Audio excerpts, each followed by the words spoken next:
11 बजे मरे, पूरी रात हो गई, 2:30 बजे अब आके सोएंगे।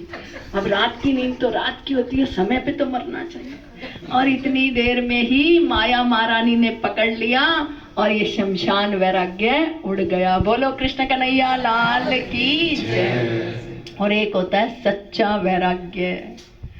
जब सच्चा वैराग्य होता है तब मेरे गोविंद की अनुरक्ति हो जाती है, मेरे गोविंद से प्रेम हो जाता है और इस जगत के प्रति वैराग्य। अच्छा ही नहीं लगता ये संसार, ना संसार की बात अच्छी लगती और ना जगत में कोई मन जाता कि ये तो एक दिन छोड़ के जाना है, इसके पीछे क्या पड़ो। अब तो उन गोविंद को भजो जहाँ परमानेंट जाके रहना है। इसलिए मेरे गोविंद के प्रति जो अनुराग करे वही सच्चा अनुराग है।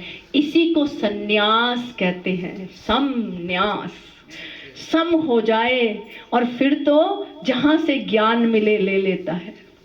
दत्तात्रेय जी बोले 3 प्रकार के गुरु होते हैं। एक पुरोहित गुरु जो सब प्रकार के संस्कार कराते हैं, आगे आगे हमें शुभ कर्मों को बताते हैं। दूसरे होते हैं दीक्षा गुरु जो कान में मंत्र देते हैं, चेतना ऊर्ध्वगामी हो जाए। और तीसरे होते हैं शिक्षा गुरु जो हमें अच्छी शिक्षा देते हैं कि हम इस सत्य मार्ग पर आगे बढ़े। तो बोले मैंने तो 24 गुरु बनाए, मैंने तो जिससे मुझे शिक्षा मिली उससे ले ली। सच्चा सन्यासी वही है जहाँ से ज्ञान मिले, जहाँ से शिक्षा मिले ले लो। मैंने पृथ्वी से सहनशीलता सीखी, आकाश से मैंने खालीपन, जो भी हमारे चित्त में जो भी यादाश्त स्टोर हो जाती है इसको खाली कर दो। आकाश सबको मार्ग देता है, पक्षी जो भी उड़ रहे हैं, मधुमक्खी, कीट, पतंगे, हवाई जहाज, सबके लिए मार्ग है। हमारे सारे मंत्र आवाजों को एक स्थान से दूसरे स्थान, आकाश की तरह से खाली हो जाओ। पृथ्वी, आकाश, वायु, किसी के साथ स्पर्श होके भी उसका गुण ना आए, स्पर्श होकर के भी डिटैच रहो। तो अग्नि से पूछा हमेशा अपनी चेतना को ऊर्ध्वगामी रखो। जल से शीतल वाणी, ऐसी शीतल वाणी जो सबको आनंद प्रदान करे, शीतलता प्रदान करे, अच्छा लगे। मैंने वेश्या से सीखा कि जगत से मन हटा करके जगदीश के चरणों में लगा दो। कबूतर से जो मोहों में जाता है वो सारे के सारे फंसते हैं इस जगत में। तो इसलिए उससे सीखा कि मोह नहीं करना, नहीं तो ये इस महामाया के जाल में फंसा देगा। मैंने अजगर से सीखा निश्चिंत होके, अजगर करे न चाकरी, पंछी करे न काम, दास मलुका कह गए सबके दाता। संभालने वाला तो वही है एक, तो काहे की चिंता करता है। इस प्रकार से मैंने 24 गुरु बनाए, सभी से मैंने कुछ ना कुछ ज्ञान लिया। बालक से भी ज्ञान लिया, मैंने सर्प से भी ज्ञान लिया, हिरण से भी ज्ञान लिया। तो इसी तरह से जिसको ज्ञान, जिसका विवेक जागृत होता है वो हर एक से ज्ञान ले सकता है। हर एक में वो बैठा है मेरा गोविंद।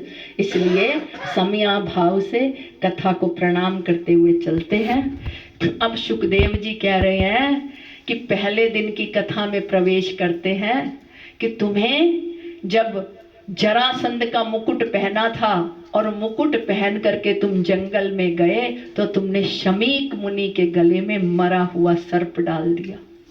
तो उनके पुत्र श्रृंगी ऋषि ने तुम्हें श्राप दिया था कि तक्षक नाग के काटने से आज से 7वें दिन तुम्हारी मृत्यु होगी।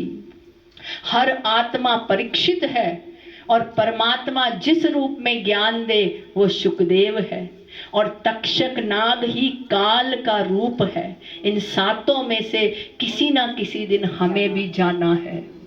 इसलिए तुम्हें कोई निराला तक्षक काटने वाला नहीं, काल रूपी सर्प के मुख में हर जीव बैठा है।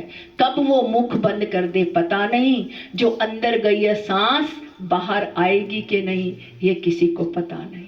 इसलिए तुमने अनेकों प्रश्न पूछे, अब ये अंतिम उपदेश मैं तुम्हें ये पूछता हूं कि अब तुम्हारी मृत्यु होगी कि नहीं होगी, तुम्हें डर लगेगा कि नहीं।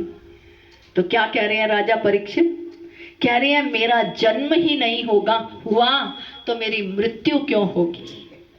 मुझे किस बात का भय, मुझे तो आपने ऐसा ज्ञान दिया है, ऐसा अमृत पिलाया है कि मैं अभय हो गया हूँ। अब मुझे कोई डर नहीं। ये पंच तत्वों में विलीन होते हैं। ये जो आत्मा है ये तो अजर और अमर है, नित्य शुद्ध बुद्ध और मुक्त है।